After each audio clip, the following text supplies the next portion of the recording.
Olá, tudo bem? Eu sou a Deia. Hoje eu vim aqui para falar sobre o livro 10 Dias em um Manicômio, da Nellie Bly. Eu li este livro no Kindle Unlimited. Aqui, a Nellie Bly, ela conta a história dela numa experiência que ela passou num manicômio em Nova York. Eu vou iniciar falando um pouquinho da história que ela conta neste livro e no final vou falar um pouquinho da biografia dela também, que consta no mesmo livro. Então, o que acontece? Ela, quando era jornalista, ela recebeu uma missão de um editor-chefe do jornal para onde ela prestava serviços, e essa missão era a seguinte: ela deveria se fingir de insana e se internar no hospício de Blackwell, em Nova York, passar um tempo lá, e quando saísse de lá ela deveria fazer uma denúncia, né? Porque já havia algumas suspeitas do que acontecia lá, de maus tratos, enfim.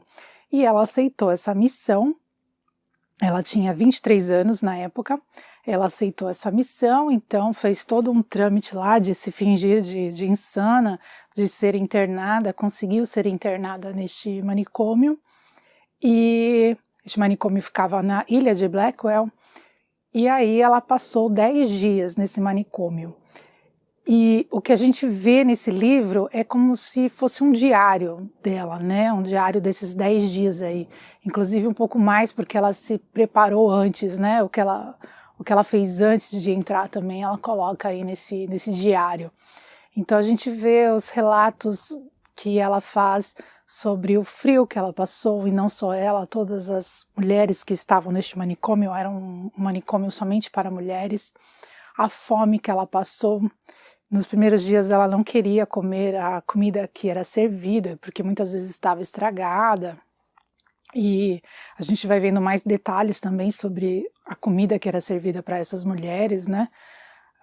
O tipo de exames, de testes que eram feitos nas pacientes para detectar, para determinar, né, diagnosticá-las como sendo insanas ou loucas, enfim.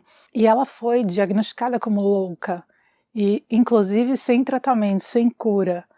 Então dá para a gente ver aí que não existia um critério, né? Não existia um critério adequado para se avaliar as pacientes. A gente está falando de 1800 e alguma coisa, então realmente era muito mais atrasado, né? A medicina, a psiquiatria era mais atrasada do que hoje, mas ela conta então que tinham muitas mulheres lá que não tinham nenhuma característica de insanidade, nenhum sintoma parecido com insanidade, estavam lá por diversos motivos. E outra coisa que ela conta também é a respeito dos maus tratos que essas mulheres recebiam por conta das enfermeiras. Então, acho que de tudo que a gente lê nesse livro aqui, eu particularmente acho que o pior foi os maus tratos feitos pelas enfermeiras, e praticamente todas as enfermeiras. Em relação aos médicos, a omissão, ela denuncia, né, a omissão dos médicos. Os médicos não prestavam atenção nas denúncias que chegavam a eles através das pacientes, até porque se era uma paciente que estava fazendo a denúncia que fosse, a observação ou a reclamação que fosse, ela era insana, então para que ele ia dar ouvidos a essa paciente? E aí, quando as pacientes denunciavam os maus tratos, o frio que elas passavam, a comida ruim, estragada que elas recebiam, os médicos ignoravam, né? Deixavam para lá, e com isso as enfermeiras eram ainda mais agressivas, castigavam ainda mais essas mulheres, né?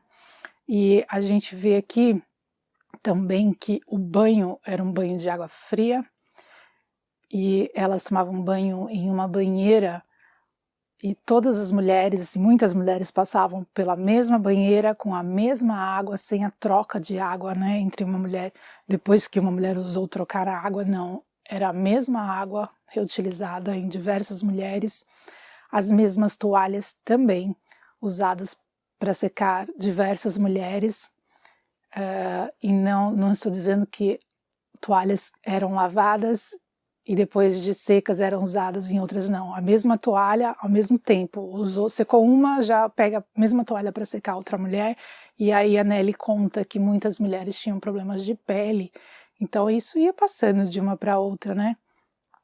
E muitas vezes iam dormir molhadas, com a roupa molhada também, e acabavam ficando mais doentes do que muitas já estavam.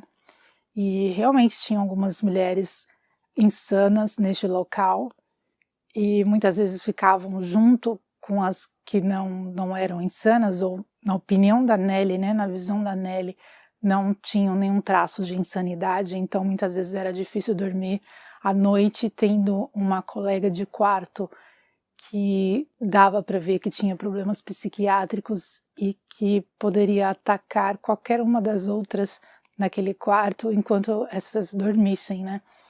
Então são relatos bem pesados. E depois que ela sai de lá, porque o título é 10 dias em um manicômio, então a gente sabe que ela sai de lá, né? Ela faz a denúncia e aí as autoridades vão até o hospício, né, para constatar a veracidade do que ela denunciou. E não vou dizer aqui o que acontece quando ela chega lá com as autoridades, para não dar spoiler do livro, né? Mas fica aí a dica de mais um livro aqui no canal. É um livro muito interessante porque trata-se de fatos reais. E eu vou falar um pouquinho agora sobre a biografia. Neste mesmo livro tem a biografia da Nelly. Então, Nelly Bly era um pseudônimo que ela utilizava, o nome dela era Elizabeth, ela nasceu em 1864 e aos 21 anos de idade ela se deparou com uma mensagem no jornal onde dizia que meninas só serviam para cuidar da casa e ter filhos. E aí ela ficou revoltada em ter lido isso, achou um absurdo ter lido isso, quem não acharia, né? E ela respondeu ao jornal. A partir do momento que ela respondeu ao jornal, essa ofensa, né, ela foi convidada a trabalhar como jornalista. Então vejam só, no século XIX, você podia responder, né, dar a sua opinião para um jornal e com isso conseguir uma vaga de trabalho como jornalista. Os tempos mudaram, né? Fica aqui a dica de um outro livro que é Emborrecimento Programado, que tem vídeo aqui no canal. Muita coisa mudou de lá para cá, mas enfim, é uma coisa a se pensar. Continuando aqui sobre a biografia da Nelly, ela aos 23 anos aceitou essa missão de se fingir de insana e denunciar o que acontecia neste manicômio de Blackwell. Fez isso, foi feito, né, depois de várias matérias que ela fez contando essa história, ela publicou este livro também. Além disso, ela fez uma viagem ao redor do mundo, batendo o recorde de Júlio Verne. E, além disso, ela também foi correspondente de guerra. Ela foi correspondente da Primeira Guerra Mundial e, inclusive, ela chegou a ser presa na Áustria como suspeita de ser uma espiã. Aproximadamente aos 29 anos de idade, ela conhece um homem milionário, 42 anos mais velho que ela, e ela se casa com este homem. Ela acaba ficando viúva e esse homem tinha, né, ele era milionário, ele tinha empresas e ela passa a assumir a administração das empresas e acaba falindo. A empresa foi à falência, ela acabou sendo presa também por conta de assuntos relacionados à falência da empresa e desacato à autoridade. Enfim, ela teve uma vida aí bem agitada e deixou esse livro aí para que a gente pudesse ler e conhecer um pouco dessa história também. Então é isso, caso você tenha gostado dessa resenha, deixe seu like, compartilhe o vídeo, se inscreva no canal e a gente se vê então num próximo vídeo. Até lá!